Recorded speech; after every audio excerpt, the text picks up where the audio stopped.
कथा भूतले श्रीमती मधुसूदनाय वाक्यचेति नाम्ने नमस्ते मधुसूदनाय भक्तिपाद प्रियति दुर्लभ कृष्ण भक्ति में अति सरल कारण। हरे कृष्णा कृष्णा कृष्णा हरे हरे हरे राम राम। भगवद गीता दूसरा अध्याय 14वां श्लोक, सेकंड चैप्टर, श्लोक नंबर 14। मात्र स्पर्शास्तु तु कौन्तेय शीतोष्ण दुख सुख दुख।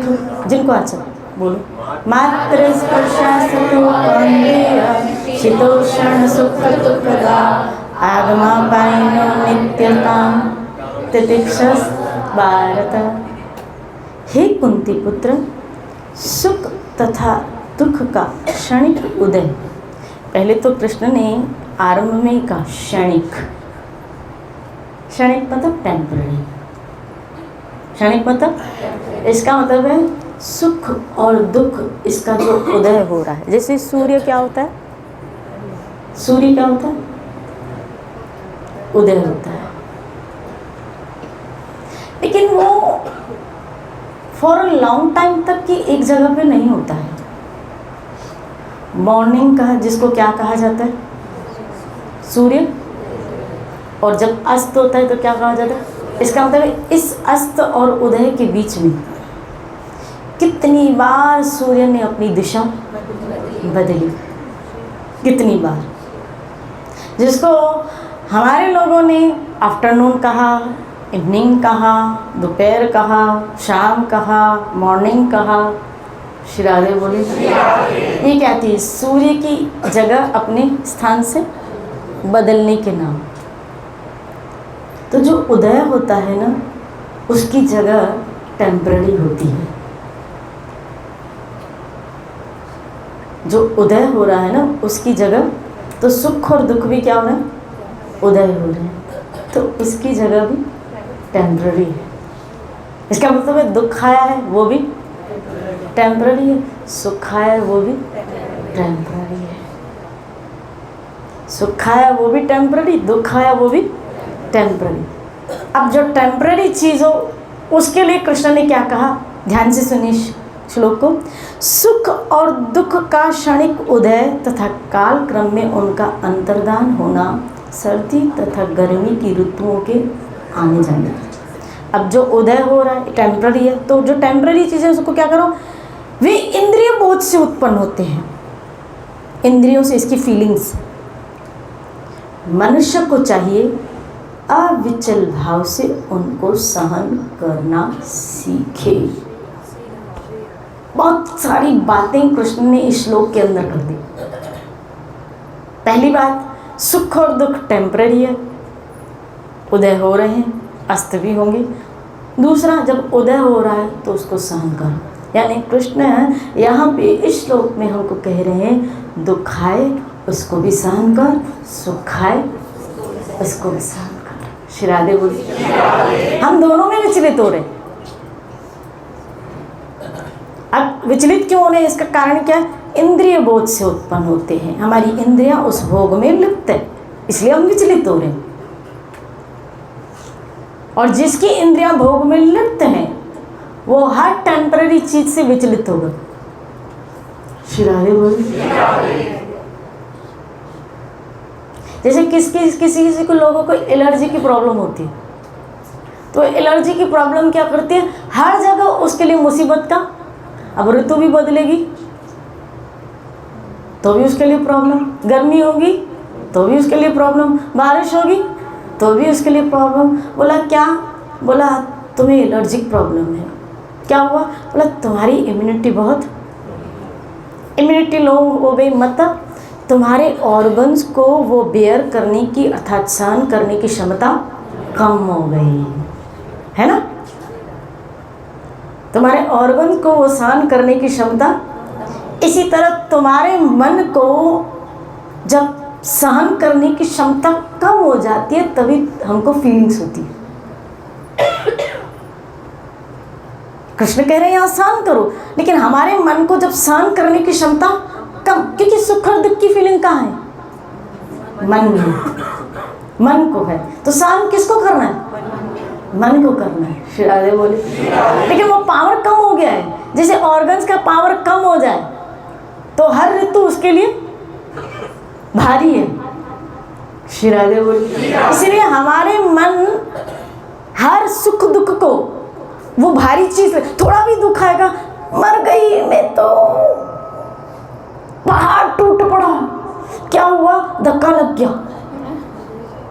श्री राधे बोले। क्योंकि वो टॉलरेंस पावर, वो सहन शक्ति कम हो गई।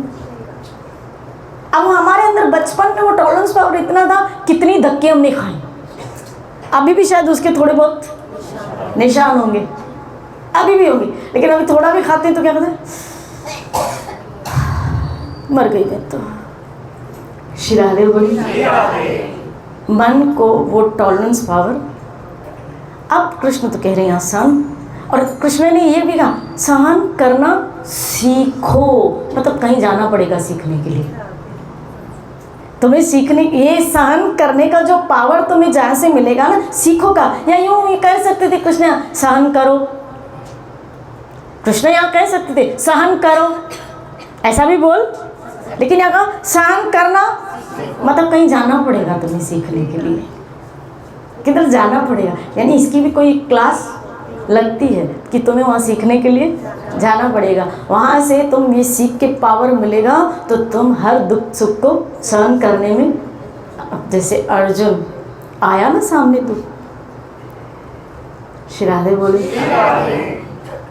ये है सत्संग की क्लास, संतों का संग, वहाँ से पावर मिलता है। आपका मन मजबूत दिखता नहीं है, दिखता ये वो इंद्रिय, सूक्ष्म इंद्रिय जो दिखती नहीं है लेकिन काम बहुत बड़े बड़े करती है, बहुत बड़े बड़े करती है। किसी का पतन करने में बोला मन के ऊपर मनुष्यों ने, ऋषियों ने, मुनियों ने, संतों ने शास्त्र के शास्त्र लिख डाले। रघुनाथ दास जी का तो एक शास्त्र है मना शक्ति, शास्त्र के शास्त्र लिख डाले, और सारी आध्यात्मिकता अगर किसी से संत से पूछो तो बोला उस मन पे विजय प्राप्त करना है। श्री राधे बोली। इतनी सूक्ष्म इंद्रिय लेकिन इतनी पावरफुल है कि पूरे शरीर को हिला भी सकती है और पूरे शरीर को दौड़ा भी सकती है, इतनी पावरफुल शक्ति है। कई लोग माउंट एवरेस्ट पे पहुंच गए, कितनी बड़ी चढ़ाई आप देखो, माउंट एवरेस्ट में पहुंच गए, और यहाँ के लोग बद्रीनाथ के बोलो हालांकि कैसे चलेंगे। ये है पावर, जिसका पावर हाई पावर का है। श्री राधे बोलिए, बोलो ना श्री राधे। तो हिमालय पे भी चढ़ रहे, अब वो मन का पावर है। कोई हिमालय पीच पे भी चढ़ रहे, कोई माउंट एवरेस्ट पे भी चढ़ रहे, और कोई अपना नारगढ़ का किला भी नहीं, कोई अपनी सीढ़ियाँ भी नहीं चढ़ पाता। लोग कई तो अपने घर की सीढ़ियाँ थक गए। श्री राधे बोले, बोलो ना श्री राधे। पावर, हमारा मन का पावर बहुत कमजोर है, वीक है। कोई बड़े बड़े झटकों को, बड़े बड़े दुख को भी सहन कर लेता है, उसका मन का पावर बहुत पावरफुल है। और कई छोटे से हल्का सा मच्छर भी काटेगा, चींटी भी, मर गई अब तो मैं उठ ही नहीं पाऊंगी, अब तो जैसे भगवान मुझे, अरे हुआ क्या, चींटी ने काट लिया। अब मच्छर को मच्छर काटेगा तो मुझे लगता है मच्छर ही मरेगा। बोलो श्री राधे, बोलो श्री राधे। अब कृष्ण यहाँ पे करें, सीखो तुम उन सुख दुख को सहन करना। तो प्रभु कहाँ सीखे, कोई जगह, कोई स्थान, किस जगह जाना पड़ेगा। मन की क्लास कहाँ लगती है, स्कूल में तो तन की क्लास लगती है। स्कूल में जब जाते हैं तो आपको आर्थिक वे में या तन के पोषण वे में आपको शिक्षा कि भाई आप डिग्री लोगे तो आपकी आर्थिक अवस्था, जॉब अच्छी लगेगी, जितनी डिग्री बढ़ी उतनी जॉब अच्छी। और ये भी सच बताऊँ किस्मत की बात है, बड़ी बड़ी डिग्रियों वालों को भी कभी कभी नौकरियाँ नहीं मिलती, नौकरियाँ भी नहीं मिलती, छोकरियाँ भी नहीं मिलती। बोलो ना शिवा, बोलो ना शिवा। कहाँ जाएं तद्विधि प्रणिपातेन परिप्रश्नेन सेव्या उपदिक्ष्यन्ति ते ज्ञानिनः ज्ञानिनः तत्त्वदर्शिनः। जाओ तुम गुरु के पास। तुम्हारा मन कमज़ोर हो जाए तो तुम किसके पास जाओ? गुरु के पास जाओ। क्या करेंगे? वो तुम्हारे मनोबल को बढ़े। क्या करेगा गुरु? का हार्ट का ऑपरेशन करेगा और दिल छोटा है तो उसको बड़ा कर देगा। शिराजे वो ऑपरेशन तो करता है हमारी मानसिकता का, हमारे विचारों का। गुरु भी बड़ा डॉक्टर है, ऑपरेटर है। वो हमारी मानसिकता का ऑपरेशन करता है। इसलिए हमारी विचार शक्ति बड़ी ब्रॉड हो जाती है, हमारे सोचने की शक्ति बड़ी ब्रॉड हो जाती है, हमारी थिंकिंग बड़ी ब्रॉड हो जाती है। जो पहले हम सुकड़े हुए माइंड से सोचते थे, अब हम ब्रॉड माइंडेड होकर सोचते हैं। और वही दुख जब आ रहा है, अब उसको बेयर करने की क्या आ गई? क्षमता। क्यों क्षमता आ गई? किसके पास गए? बोला गुरु ने मुझे उठा लिया, मुझे पावर दिया। कौन सा पावर? मनोबल। गुरु से मनोबल मिलता है, आत्मिक बल मिलता है, जिसके द्वारा हम ये क्या बता, दुख सुख। अब यहाँ पे एक भजन में हमने कहा, दुख सुख सहते जाओ, लेखा सब मिटाते जाओ। सुख दुख सहता जा, लेखा सब मिटाता जा, हरि गुण गाता जा, हरि गुण गाता जा। शिरादे बोले सुख दुख कटेगा कैसे? बोला हरि गुण गाता जा, हरि के प्यारों के साथ बैठ जा, तो क्या होगा? तुम्हारा दुख भी दुख। जैसे मेरे बाबू जी की एक बात याद आ रही, बाबू जी सत्संग में कहते हैं क्या, दुख भी आएगा लेकिन वो सुख से कट जाएगा।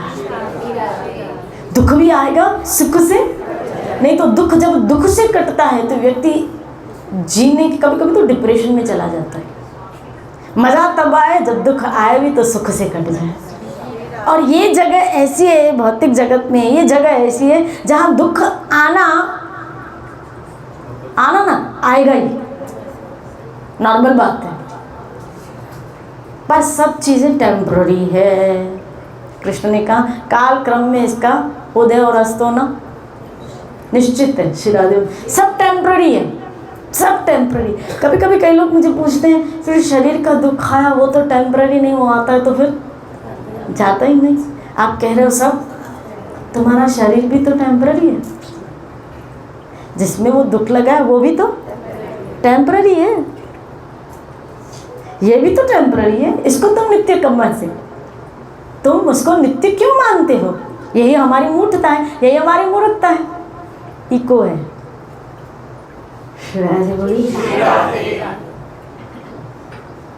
ये भी अनित्य है।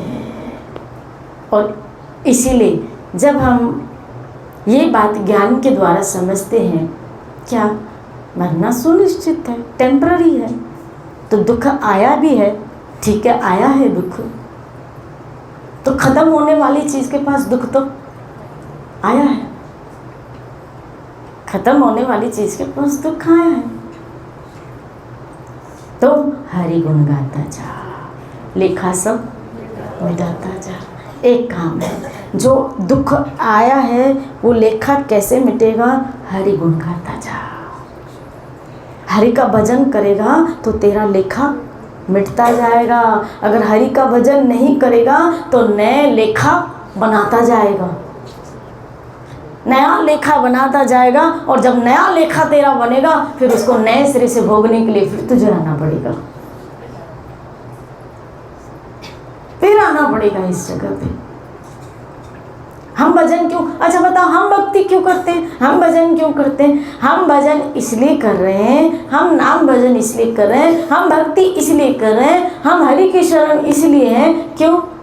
क्योंकि अब नए कर्मों का सिलसिला देखो, जो आ रहा है वो पूर्व का है, जो आ रहा है वो पूर्व का है, जो कर रहे हो वो आने वाला है।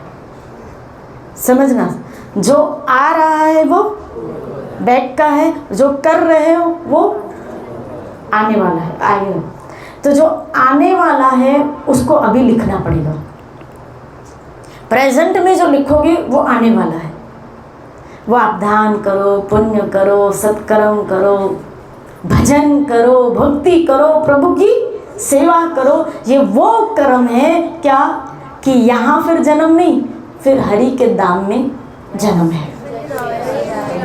श्री राधे बोले, यहाँ जन्म नहीं है।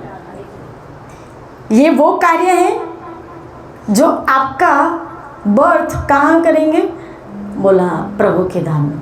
क्यों वहाँ क्या बोला, अब तुम्हें फिर ऐसा शरीर नहीं, जैसे क्या हुई उसकी प्रोग्रेस हुई। कैसे प्रोग्रेस हुई कि अब इसको ऐसा शरीर नहीं मिलेगा जिसमें रोग। आपको पता है वैंकुट में सब कैसे, कोई बूढ़ा नहीं होता वहाँ, कोई बीमार नहीं होता वहाँ, भूख ही नहीं लगती। वो 4 आपदाओं से मुक्त है, जन्म, जरा, व्याधि और मौत। जन्म, जरा, व्याधि और मौत, ये 4 आपदाओं से वो जगह मुक्त है। इसका मतलब है वहाँ बीमारी नहीं है, वहाँ जन्म नहीं है, वहाँ बुढ़ापा नहीं, वहाँ मस्त हमेशा जवान रहेंगे। बाल काले आपको करने ही नहीं पड़ेंगे।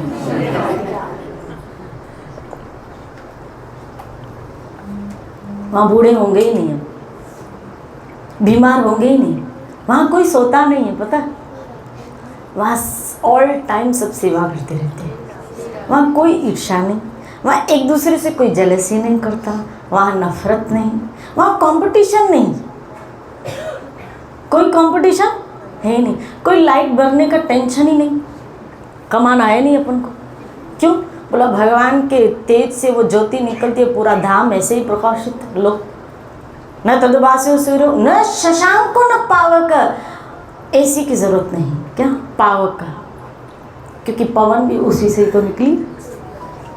तो कोई टेंशन, वो घर ऐसा है कोई लाइट के बिल का टेंशन नहीं, लाइट के बिल का टेंशन नहीं, मतलब कमाना नहीं पड़ेगा आपको। शिरादे बोली, वहाँ भूख प्यास नहीं है भाई, इसलिए तो अपन कमाते हैं ना। किसके लिए बोला, पापी पेट के लिए माँ सब करना पड़ता है। शिरादे बोली, पापी पेट के लिए करना पड़ता कि पापी मन के लिए करना पड़ता? बोलो शिरादे, बोलो ना शिरादे, क्योंकि पेट तो खाली 2 चपाती मांगता है, किसी किसी की तो 1 चपाती मांगता है। ये मन ही बहुत कुछ मांगता है। मांग तो मन की बहुत होती है, पेट की तो खाली 2 रोटी की मांग है। शिरादे बोली, तो वहाँ ये सब है ही नहीं, लफड़े ही नहीं है वहाँ, ये सब लफड़े ही नहीं है। तो प्रोग्रेस भी नहीं, यहाँ से छूटे एक अच्छी जगह जाएंगे, लेकिन कब? हरि को लगाता जा। जो सुख दुख आ रहा है पूर्व का, उसको लेखा सब मिटाता है। किसी को मत बोल, यहाँ कृष्ण ने कहा सहन कर। जो पूर्व का आ रहा है उसको खाली चुपचाप उसको सहन करो। ये पावर कहाँ से? बोला सत्संग जाओ, वहाँ से वो टॉलरेंस पावर ले ले, और जो पूर्व का आ रहा है उसको सहन कर, फिर हरि भजन में लग, ताकि तेरा आगे का जो लेखा जोखा बने वो अच्छा बने। अगर भक्ति करोगे, भगवान की शरण में रहोगे, उनका भजन करोगे, उनकी सत्ता को स्वीकार करोगे, तो दोबारा जन्म नहीं होगा, नेक्स्ट बर्थ नहीं होगा। श्री राधे बोली। अब ये आपके ऊपर है, क्या चाहते हो, क्या चाहते हो। अगर आप चाहते हो मेरा दोबारा जन्म नहीं हो, हम थक गए हैं, तो फिर भगवान की शरण स्वीकार कर लो, उनके चरण कमलों में आ जाओ और उनके भजन का आश्रय ले लो। एक तरीका है, ये एक प्रोसेस है। श्री राधे बोली, क्या विचार है? जैसे कि अगर चाह के पाप नहीं कर रहे पर तो भी चलते फिरते तो पाप होते रहते हैं, जैसे कि कीड़ी है, झाड़ू लगा रहे हैं, पानी भर रहे तो उसके आसपास भी मच्छर हो रहे, तो वो तो चलते फिरते पाप हो रहे हैं। जो चलते फिरते पाप अनजाने में हो रहे हैं, जैसे चलते फिरते अब पहले का ज़माना तो है नहीं कि मैं आपको कहूँ चप्पल पहन के नहीं चलो, ऐसा तो ज़माना है। तो फिर हम क्या करें? अनजाने में कई ऐसे जीव जंतु हमारा इंटेंशन होता भी नहीं है। हाँ, जहाँ बचाव होता है हम उनको पाँव नहीं रखते, दिखवा जाता है ना, लेकिन अनजाने में से कई मरते हैं। उसके लिए भी शास्त्रों ने देखो, ये अनजाने की बात हो रही है, इसका गलत अर्थ न लीजिएगा। श्रीराधे ये ऐसे कि भाई जब चलते चलते हमारी नज़र भी नहीं है और अनजाने में उन जीव जंतुओं की हमसे हत्या होती है, तो शास्त्रों ने इसका विधान बताया है क्या? तुलसी और भगवान की परिक्रमा, यानी गानी चप्पा पानी ब्रह्म हत्या ब्रह्म हत्या, तुमसे कोई ब्रह्म हत्या भी हुई है, अगर तुम उसके लिए तुलसी परिक्रमा करते हो, ताने ताने प्रणुष्यन्ति, रोज तुलसा जी की 4 परिक्रमा करो, ठाकुर जी की 4 परिक्रमा करो। श्री राधे बोल। तो जो जाने अनजाने में हमसे ब्रह्म हत्याएं हो रही हैं, अनजाने में, जाने में नहीं, अनजाने में, उन सब की फिर माफ़ी जानबूझ के नहीं करना चाहिए, जानबूझ के नहीं। श्री राधे बोल। कोशिश यही करनी चाहिए और फिर भजन का सहारा लो, ठाकुर जी के नाम का सहारा लेके अपना जीवन बिताओ। जी, और कोई प्रश्न? जैसे आपने मन की बात की थी, तो मन में विचार भी आते हैं, तो विचारों से लड़ने का आउटकम निकलता है कि आदमी फ्रस्ट्रेट हो जाते हैं, और मतलब जो विचार नहीं आने चाहिए एक वैष्णव को या किसी भी सज्जन को, पर वो आते हैं, पर हम कोशिश करते हैं कि नहीं आए, फिर उसका आउटकम निकलता है कि हम खुद ही भी फ्रस्ट्रेट हो जाते हैं कि हाँ। क्या करें, विचारों को कैसे रोकें, तो उसका क्या उपाय? माला करते बेस्ट आएंगे बेस्ट यही होगा उस वक्त आप किसी पॉजिटिव व्यक्ति का, किसी ऐसे सज्जन व्यक्ति का, किसी संत का संग कर ले, बेस्ट यही होगा। क्योंकि विचार की धारा ऐसी है, नॉन स्टॉप तैल दर बहती रहती है, जैसे नदी समुद्र की तरफ बहती रहती है। कभी आप कहेंगे, आप कह रहे हो उस वक्त आप, लेकिन कभी कभी तो रात के 12 बजे आते हैं, कहाँ ढूंढे वैष्णव को, किधर ढूंढे? कभी कभी तो ये तो ऐसे ही ना, ऐसे थोड़ी कि अभी बटन तुम्हें इंटीमेट करेगा क्या कि मैं अभी आ रहा हूँ, तुम फ्री हो तो मैं आऊँ। शिरादे बोली क्या करें? इसीलिए सुजान जो साधक होता है वो क्या करता है, आजकल भगवान की ऐसी हमारे पास दया है, वो सब ऐसे लेक्चर्स को, सत्संग को कलेक्ट करके रखता है, वो कलेक्शन रखता है अपने पास। शिरादे बोल। जैसे हम अपने घरों में कुछ ऐसी चीज़ों की ज़रूर, या कभी मॉल्स में जाते हैं, तो मॉल्स में जाते तो आप देखो एक गेट, यहाँ कभी एयरपोर्ट में गए हो तो एक गेट ऐसा होता है जहाँ, या होटल्स में, जो डेंजर मोड का कि अगर आग लग जाए तो ये दरवाज़ा है, आप इससे निकल सकते। हालांकि लगी नहीं है, लेकिन उन्होंने व्यवस्था, क्योंकि ऐसा हो सकता है, ऐसा हो सकता है। ऐसे ही हम सबके जीवन में ऐसा ही होता है। मैं क्या कहूँ, हो सकता है, होता है, सबके साथ होता है। क्योंकि देखो हमारे इर्द गिर्द के लोग भक्त नहीं हैं, आप भक्त हैं, आप भक्ति के मान, अरे भक्तों के जीवन में भी देखा गया, संतों के जीवन में भी देखा गया। मैंने ऐसे कई वैष्णव, यहाँ तक कि वृंदावन में भी ऐसे कई लोगों को देखा है जो उलझे रहते। तो हम जिन फैमिलीज में रहते हैं वो सब भक्त थोड़ी है, सब भक्त थोड़ी है, या सब हमारे विचार की धारा वाले नहीं है, अकॉर्डिंग नहीं है।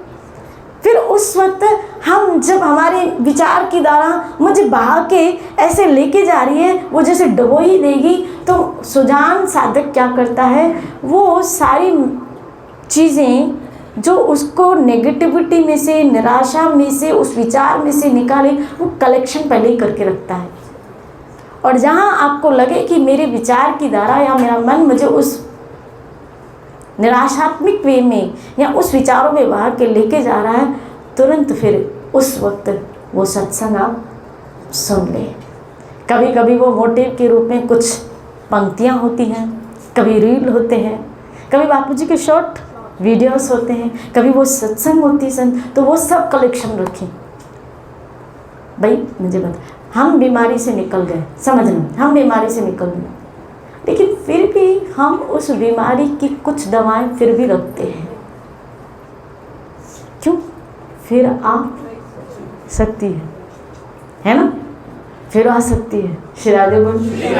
जैसे मुझे डॉक्टर ने कहा अभी ये लेने की आपको ज़रूरत नहीं है, लेकिन अगर कभी हो जाए तो फिर आप ये रख लो। तो अभी तो बोले लेने की ज़रूरत नहीं है। इसी तरह अभी तो आपको सत्संग मिल रही है, अभी तो लेने की ज़रूरत नहीं है, लेकिन ऐसा कभी भी हो सकता है। तो मुझे पहले ही कलेक्शन करके रख लेनी चाहिए कि जब ऐसा हो तो फिर मैं वो टॉपिक चला के अपने आप को क्या कर लूँ, पॉजिटिव कर लूँ।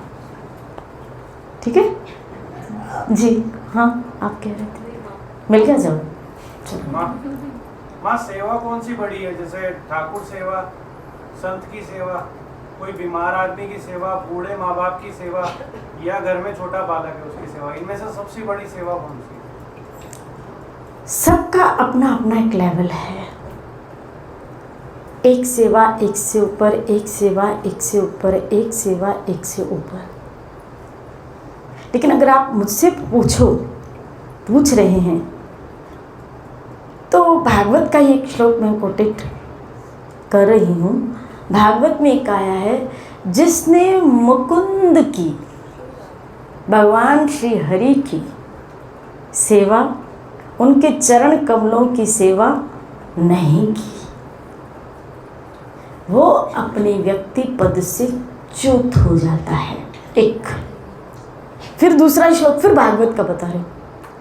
भागवत में फिर आया है, जिसने मुकुंद की सेवा कर ली, जिसने श्री हरि के चरण कमलों की सेवा कर ली, वो समस्त ऋणों से मुक्त हो जाता है, जिसमें पितृण, देवताओं का ऋण, माता पिता के प्रति जो ऋण होता है, औलाद के प्रति जो ऋण होता है, समाज के प्रति जो ऋण होता है। आप अगर भक्ति नहीं करते, आप अगर भजन, फिर मुझे उपनिषदों का एक श्लोक आ रहा है, लो श्री राधे बोल, कि आपके अगर पास, उपनिषदों का एक श्लोक है, आपके पास अगर सामाजिक डिग्निटी है बहुत बड़ी, आप बड़े राजनेता हैं, आप बड़े एजुकेटेड व्यक्ति हैं, आपने बहुत धन हासिल कर लिया है, आप बड़े माने जाने व्यक्ति हैं, लेकिन अगर आपके जीवन में हरि भक्ति नहीं है तो ये सब ऐसे ही है, ये सब ऐसे ही है। कैसे? बोला जैसे एक गाय दूध नहीं देती तो उसको खाली क्या खिलाओ? चारा खिलाओ, लेकिन वो गाय दूध नहीं देती। श्री राधे बोली। तो ये सब, अच्छा मुझे बताओ, अभी आपने जो भी कहा, जो भी आपने कहा, इनकी सेवा, इनकी सेवा, इनकी सेवा, वो किसके? इस शरीर के ही तो संबंध से है। इस शरीर के संबंध, माता पिता, पति पत्नी, बाल बच्चे, जो भी है इस शरीर कैसे चल रहा है? आत्मा, भगवान की एक शक्ति है आत्मा, उससे ये शरीर चल, यानी अगर आत्मा निकल जाए तो शरीर कुछ भी नहीं। तो आत्मा के नाते शरीर है कि शरीर के नाते आत्मा? तो अब मुझे बताओ, अगर आत्मा के नाते शरीर है तो दो तरह के, एक आत्मा का कर्तव्य और एक शरीर का। तो आत्मा के नाते शरीर है कि शरीर के नाते आत्मा है?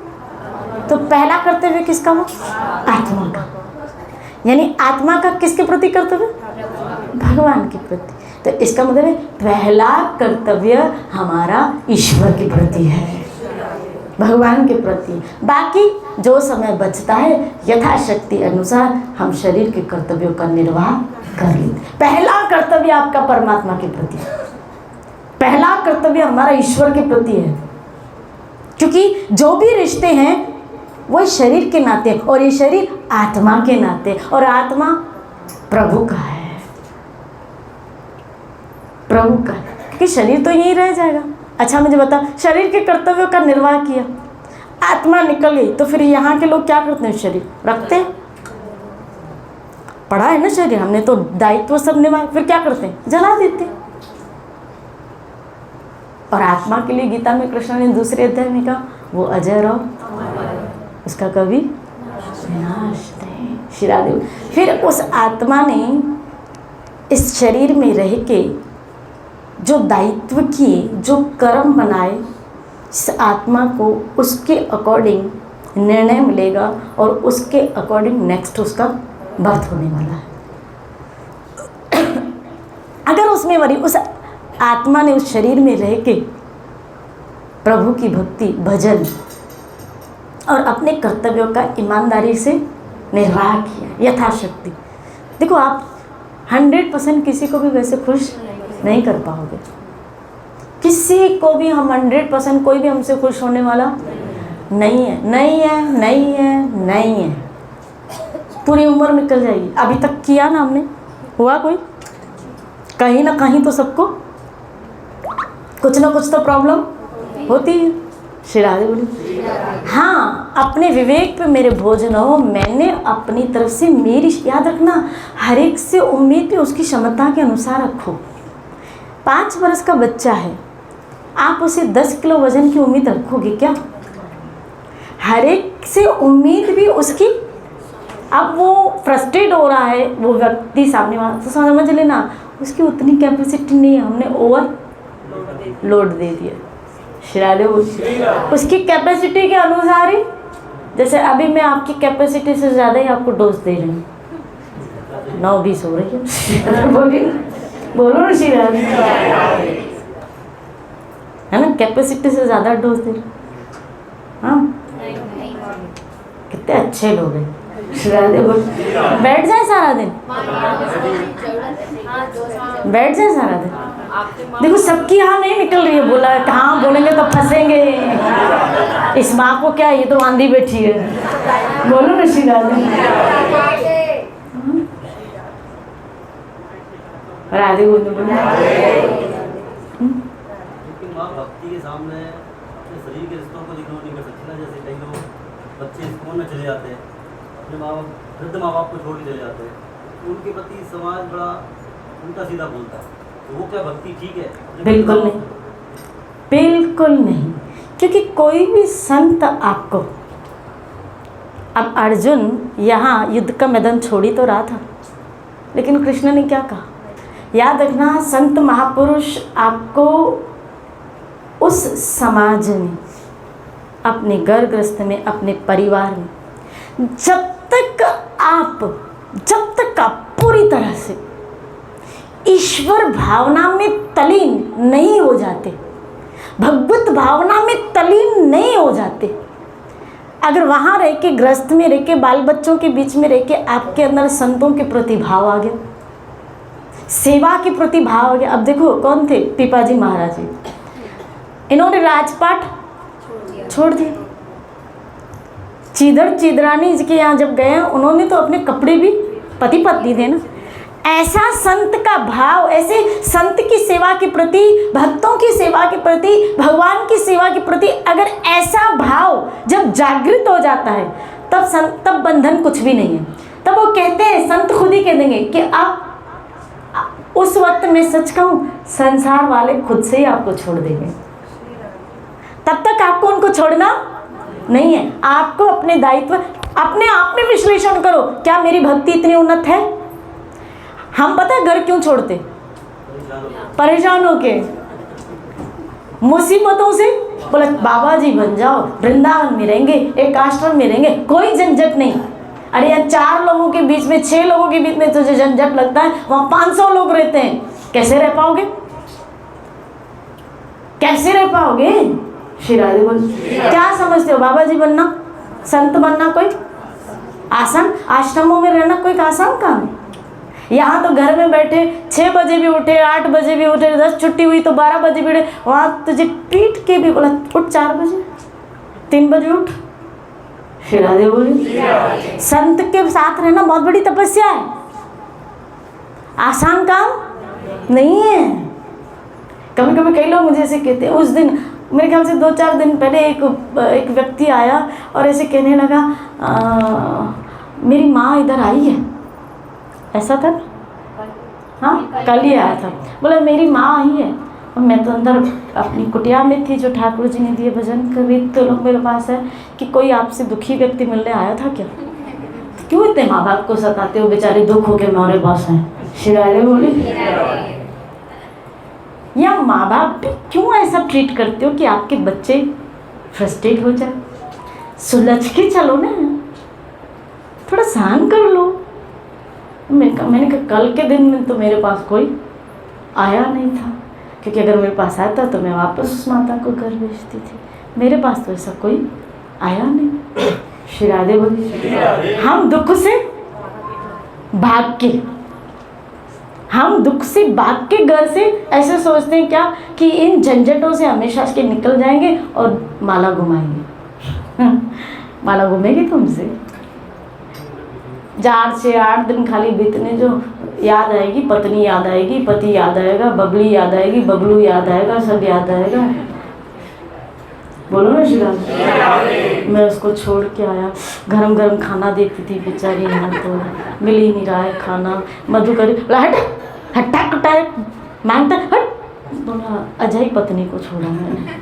श्री राधे बोली, नॉट अ जोक, ये आसान काम नहीं है, सहन करना सीखो। वहाँ रहते हुए पहले अपने अंदर भगवत प्रेम को बढ़ाओ। इसलिए गृहस्थ में रह के पहले संतों का संग करो, सत्संग करो, संत सेवा करो, गौ सेवा करो, भक्तों की सेवा। पहले सेवा धर्म अपने अंदर लाओ। जब तुम्हारे अंदर सेवा धर्म आ जाएगा ना, फिर तुम्हें सच कहूँ, तुम घर में रहो या वन में रहो, कोई फर्क नहीं है। जब भगवत प्रेम विकसित हो जाता है, भगवत प्रेम जागृत हो जाता है, फिर तुम कहीं भी रहो, फिर हम कहीं भी रहें, कोई आश्रम फिर बाधा है ही नहीं, क्योंकि उस वक्त उसके अंदर भगवत प्रेम इतना विकास, मैं सही कह रही हूँ, फिर वो जहाँ भी रहेगा उन परिवारों को भी भगवत भक्त बना लेगा, क्योंकि उसके अंदर अब ऐसे कई गृहस्थी देखिए, ये कुंभन दास जी, चतुर्भुज दास जी, कृष्णदास जी, ऐसे में कई गृहस्थियों के नाम बताऊँ आपको, जिन्होंने गृहस्थ में रह के भजन किया। उनके लिए बंधन नहीं था, क्यों? क्योंकि उनके लिए भगवान के प्रति जो जगह थी ना, वो और किसी के लिए नहीं थी। भगवत प्रेम अपने अंदर उसका विकास करो, घर के झंझटों से भागो मत, प्रारब्ध कर्म सोच के उनको भोगो कि ये मेरा प्रारब्ध है, इसको यहीं रह के मुझे भोगना है, क्योंकि अगर मैंने यहाँ रह के इसको नहीं भोगा तो ये प्रारब्ध मेरा पीछा नहीं छोड़ेगा। हाँ, बस एक चीज़ के लिए, जब एक समय आता है, श्रील प्रभुपाद 50 बरस के बाद एक समय आया, 50 बरस के बाद अपनी जिम्मेदारी हमने निपटा ली, फिर निकलो। एक ये, या फिर गुरु आज्ञा करे। जब गुरु की आज्ञा होती है और वो सामर्थ्य देखते हैं हमें, तो फिर कहते हैं उनकी कृपा होती है। या फिर जब एक अवधि शास्त्रों के अनुसार पूरी होती है, 50 बरस हो जाए, उसके बाद हमें अपनी ये जिम्मेदारियां बच्चों को देख के खुद भजन और साधु संतों की सेवा में लग जाना चाहिए। इसलिए भाग के नहीं, बल्कि वहाँ रह के आपको संघर्ष करना है और अपने अंदर भगवत प्रेम का विकास करना है। इसलिए हो सके तो सत्संग को बढ़ाइए, साधु संग को बढ़ाइए, भजन को बढ़ाइए। श्री राधे। भागिए मत, भागना नहीं है हमको, हमें भगौड़ा नहीं बनना है। जो मेरा प्रारब्ध आ रहा है उसको मुझे भोगना है। इन रिश्तों के रूप में मेरा प्रारब्ध आ रहा है और मैं हरि का सहारा लेके इसको भोगूंगा, इसको भोगूंगी। मैं गोविंद का सहारा लेके इसको सब टॉलरेट करूँगी, सहन करेंगे।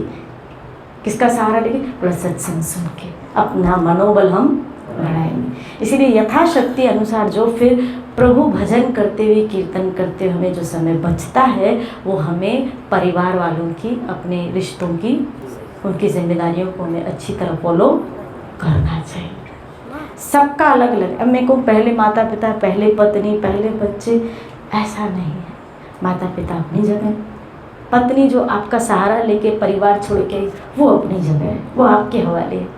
बच्चे जो जिनको हमने पैदा की, तो वो बीज हम बोएंगे तो फसल अच्छी। तो ये सब मुझे अकॉर्डिंग दैट पोषण करना पड़ेगा सबको यथा, इसलिए बल चाहिए हमको। ये सब जिम्मेदारियां निभाने के लिए भी हमको बल चाहिए। आत्मिक, खाली पैसा ही बल नहीं होता, आत्मिक बल भी बहुत ज़रूरी है।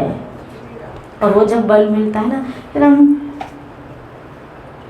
सब अपनी जिम्मेदारियों को बैलेंस बनाते हुए चलते हैं।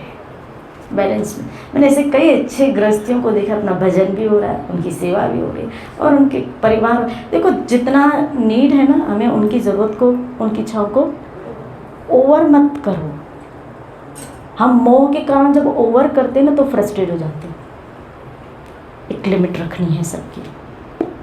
श्री राधे बोली, हम मोह के कारण करते हैं, उसमें फंस जाते हैं। ये अगली बार आपको समझाऊंगी। श्री राधे बोली कि सबकी लिमिट क्या है, सबकी लिमिट क्या है, पर मैं अगली बार हूँ ही नहीं।